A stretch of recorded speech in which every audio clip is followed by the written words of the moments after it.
നമ്മുടെ പുട്ട് പുട്ട്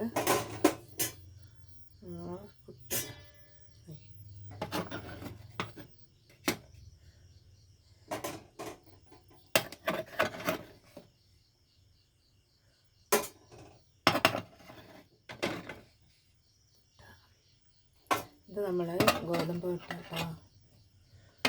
നല്ല ഗോതമ്പ് പുട്ട.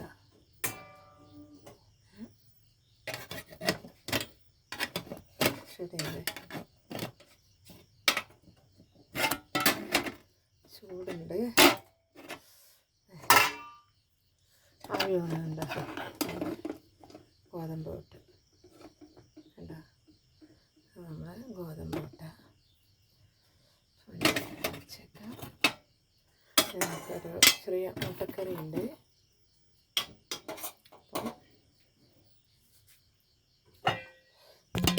അപ്പം അടച്ചേക്കാം.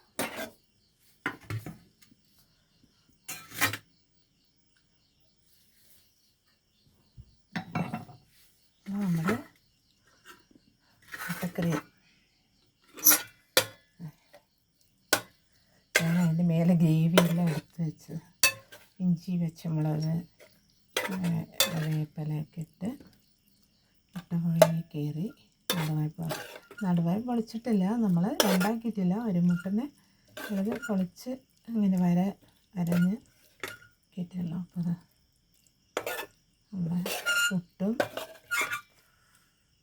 കുറേ നാളായി ഞാൻ പുട്ടുണ്ടാക്കാറില്ല. നമ്മുടെ മുട്ടക്കറി എങ്ങനെയാണ്, നല്ലതല്ലേ? നോക്കട്ടെ എങ്ങനെ ഉണ്ടെന്ന് അറിയില്ല.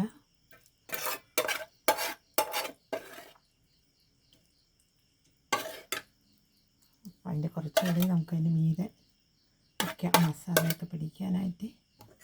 അപ്പോൾ ഇതാ മുട്ടക്കറി. പാലായിരുന്നു, ഞാൻ പാല് വിശന്നിട്ട് ഞാൻ പാല് തിളപ്പിച്ചപ്പോൾ നമ്മൾ പാല് ഇപ്പോൾ പ്ലേറ്റിൽ ഒഴിച്ച് ചൂട് പോകാൻ വേണ്ടി. ഭയങ്കര വിശപ്പ്, കുറേ ഹോസ്പിറ്റലിലൊക്കെ പോകാനുണ്ടായിരുന്നു.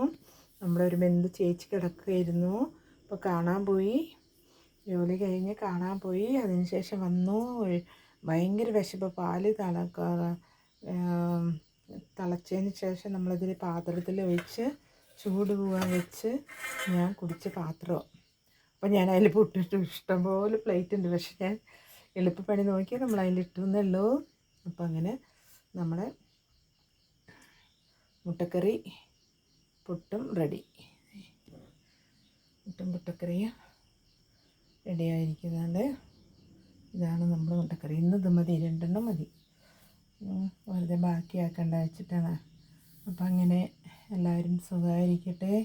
ശുഭരാത്രി നേർന്നുകൊണ്ട്